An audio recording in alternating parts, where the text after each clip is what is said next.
Welcome to this week's edition of TBone Capone's Prime Cuts. I'm TBone, you're in the HQ. Welcome. First thing I want to do, as always, thank my sponsors. I got Bull City Street Foods out of Durham, North Carolina. Harry Mons, thank you, sir. He's my first mentor ever in the Air Force, but that dude can cook some grub. So check him out, Seth, when you get a chance.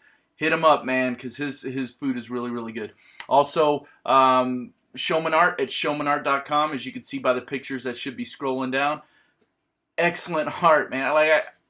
I've known this guy for years and years and years, and I'm telling you, his art just keeps getting better and better. It's almost lifelike, and people have been, for years have been doubting his talent. It speaks for itself. He's amazing. Showmanart.com. Hit him up. And then, of course, as always, the Top Bananas from the Tops Kick app. You guys are always, always amazing. I appreciate it. Car Taylor, Car Bull, B-Beer, Seth. You're one and the same. Multiple personalities. Don't worry about it. Chubick. Keith, Dennis, all you guys, man. I know I'm missing a shit ton of you guys, but the interviews right now have been with those guys with the Top Bananas. And this week's episode, Chubick on Scotch. It should be interesting. So, yeah, let's get it on. WTF. So the WTF this week, it's a little bit different. It's a little more on the humor side. I don't know if you caught it. A couple weeks ago, I covered the Greg Hardy situation before the pictures came out and it became a real big deal. You know what really pisses me off is why someone has to have pictures. Because I had access to a lot of the different things that ESPN had, but it wasn't a big deal until the pictures came out. The bottom line is that asshole beat a girl. Okay? And that asshole does not deserve to be in the NFL. And I'm not going to talk another minute about that jack off because he's not the WTF this week. He was the WTF 2 weeks ago. And Dallas should have never fucking signed him. And Jerry Jones, you're a fucking idiot for keeping him on your team. But again, that's not the WTF of the week. The WTF of the week is a little more funny. Aqib Talib, man. What the fuck are you doing? You just rolled up on this dude and straight up poked him in the eye like you were in third fucking grade. Are you kidding me? Now, I do not blame the Denver Broncos organization for this. Why? Because this jackoff comes from the New England Patriots. And everyone knows they're cheetah. You know what I'm saying? So fuck the Patriots, fuck the league. That was a dumbass move. And you hurt your team by doing some stupid shit like that. Honestly, it's not professional. It's not needed. And bro, what the fuck?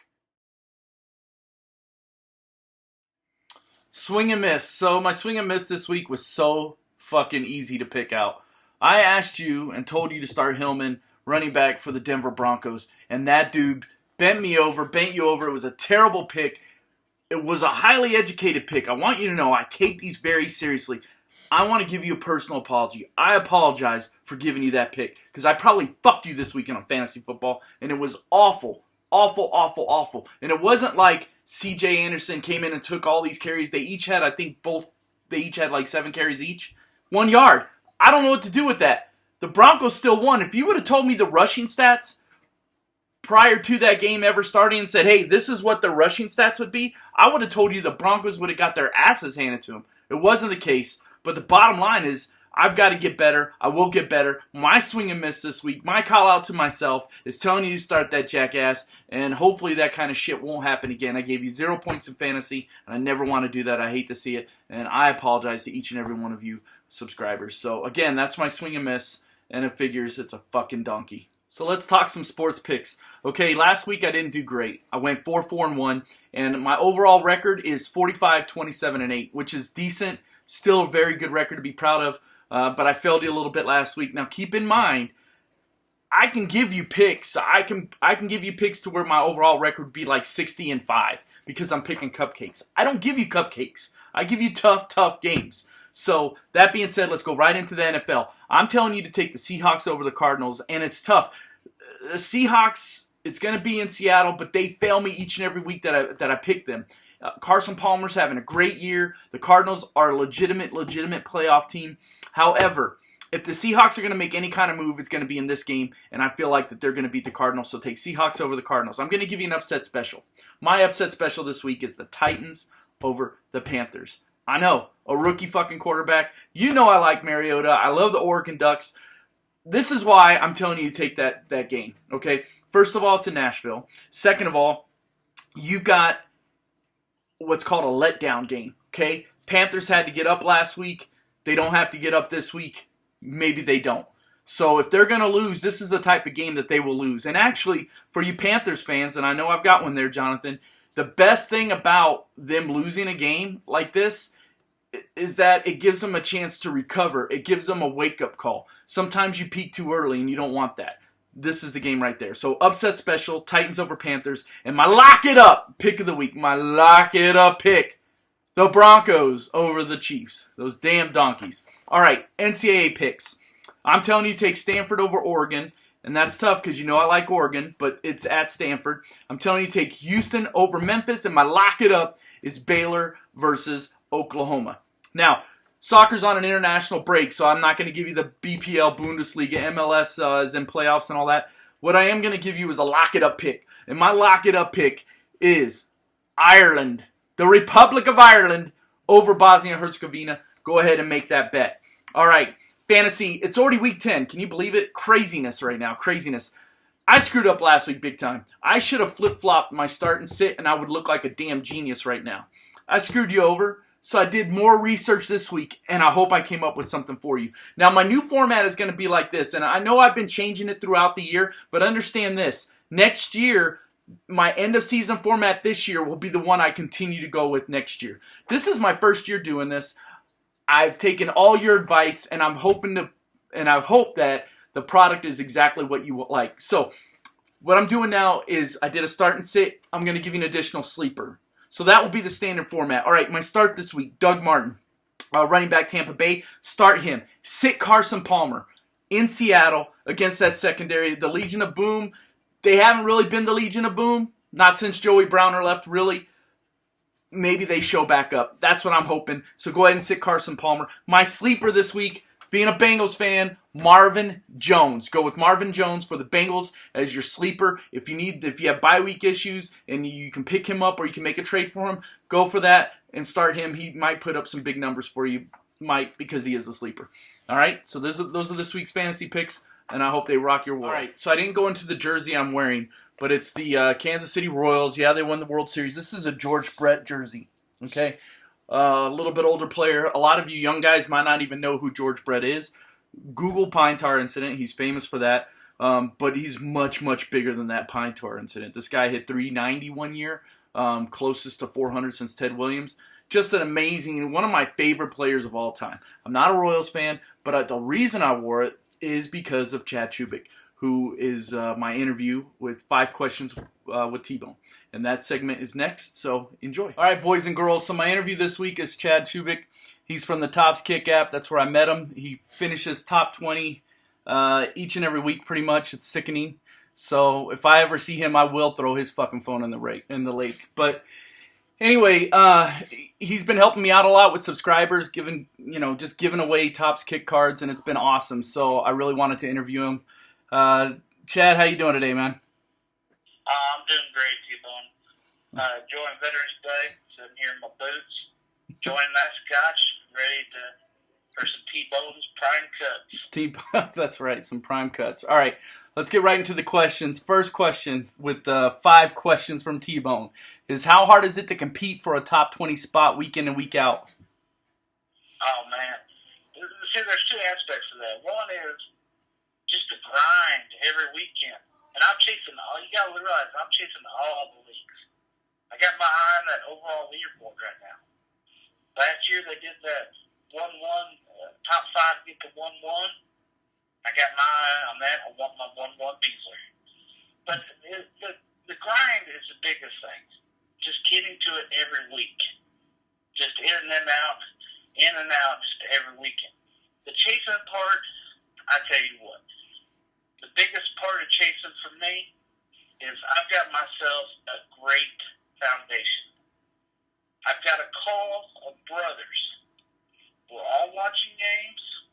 We're all great chasers. Now I'm talking about John Robertson, Pitty, B-Beer, Messius 94, Footballin'. I'm probably missing some of them. Radish. Oh, and Reva's killer calls. I mean, I've got a great group of people, and we're just on it. We're chasing. We're animals. So when we work together, there's nothing that we cannot accomplish. Yeah, I definitely agree with that. And you know, as a side question, I know I didn't put it in there for the 5 questions of T-Bone, but how hard is it to keep from getting burnt out? Oh, man. You got to realize, I came over from Top Spot last summer.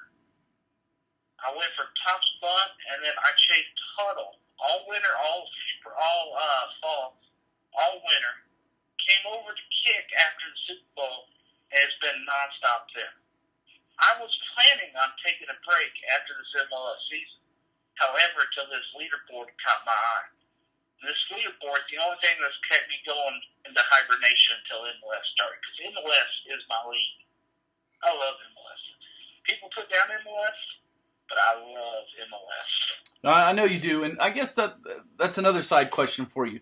You said Beasler, you want your Beasler one-on-one, but come on, man. Daily Blinn one-on-one, you're going to turn that down? For real? Well, here's the thing. You got a man crush. Hold on. Before you answer that, you know you got a man crush on him, right? You would let Daily Blinn spoon you. You know this. I know this. God knows this. Little sweet baby Jesus knows this. So you're telling me right now you would take a Beasler one-on-one over a Daily Blinn? Here's what I thought with that. Last year, they had the names on the back of their cards. The people that finished top 5 of the season. If you want to look at my name, everybody that knows me in that name knows me as a Sporting KC's fan, Matt Beasler fan. So if I'm going to go out with the card I want that's going to have my name on it, that's going to represent what I'm about, I'm going Kansas City born, Kansas City native, Sporting Kansas City captain, Matt Beasler. That's fair. All right, so that leads right perfectly into my next question. So congrats on your Royals winning the World Series, but how much do you give credit to the acquisition of Johnny Cueto from my beloved Reds, who I feel truly hooked you guys up in that trade? Well, you know, I think Cueto did more off the field than he did on the field. Now, granted, he slumped a little bit. Well, actually, he slumped a lot towards the end of the year. In the regular season, yes. Yeah.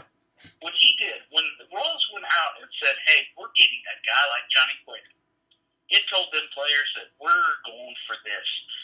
I mean, their mindset at the beginning of the year was World Series win or bust. But when you add a quality frontline number 1 starter, not no James Shields. James Shields is a great starter, but Cueto is that next level. Yeah. And not to mention what Cueto did in Dominican Republic. Look who else is a young starter on our team.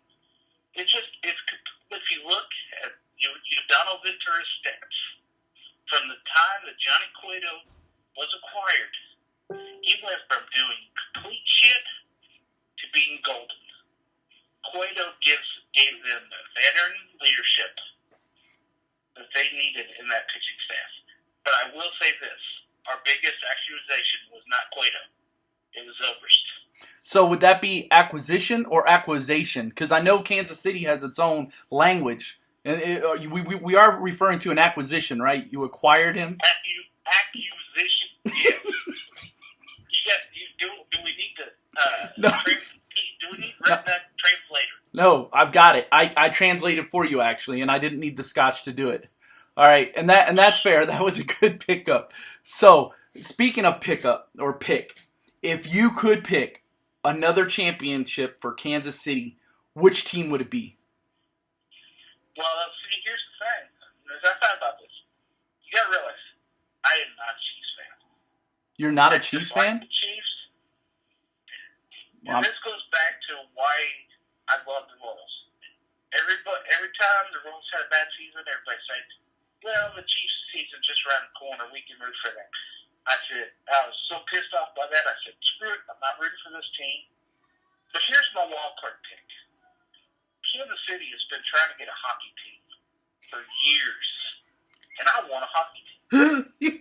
You want, let me get this straight. This is some silly shit. You want a redneck hockey team. That's what you want in Kansas City, Missouri. I want to see them crashing boards, throwing gloves down. I want to see some old-fashioned hockey. I used to watch hockey back in the mid-'90s. I followed the Red Wings, Sergei Fedorov, Pavel Bure, fucking Chris good. I follow that shit. Okay. I watch a little hockey now and then, but it's just not the same as it used to be. So I just want to get this straight. So I asked you if which you totally made up an answer. You can't make a, hey, the hockey team that's non-existent, I'd like them to win a championship. Because that is the question. But if I can't go hockey, then I gotta go with another World Series. Well, okay. Because deep down, I am a Sports KC fan, but my love for the Royals goes way beyond Sporting KC. Not to mention, it's not like Sporting KC didn't win championships this year. They were Cup champions. All right, well, this is what I'm going to try to do. I believe I have a George Brett Royals jersey, and I'm going to wear that for this week's, if I can find it, I'm going to wear that for this week's thing. Right now, what I'm staring at right down in front of me, besides my Doc Dwyer and Salvador Perez little Lego figurine that you get on, if you buy for $30, that there's a tap joy offer that you can do to get $300K for doing it. You can also, I'm staring at a signed George Brett Alex Gordon bat. So nice. Yeah, George Brett is an all-time favorite of mine. I love his style, but we got to press on. I could argue with somebody still say best third baseman of all time. Yeah. All right, so the last two questions. First of all, give me your favorite movie of all time. Favorite movie? Yeah, that's like asking somebody your favorite kid. I mean, I could probably break it down into a couple. Did you just say it's like asking someone his favorite kid? Yeah, it's like asking somebody to name their favorite kid. Well, and I apologize for that because I didn't realize you directed and produced movies. So that's on me. That's on me. Because when you have a kid, you actually produce the kid, right? You understand that concept. Well, I'm asking you to man up. I'm asking you to let the balls drop and pick one movie. You're not going to offend the other movies. I'm sorry that I don't have no kids that I'm aware of, but one movie, let's hope not. The one movie that I could put in at any time and watch it up in smoke. Cheech and Chong. Classic.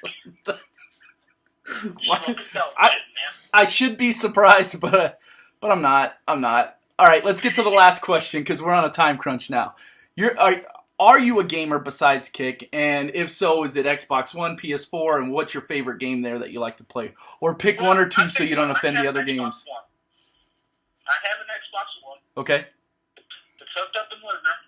I just haven't played it much.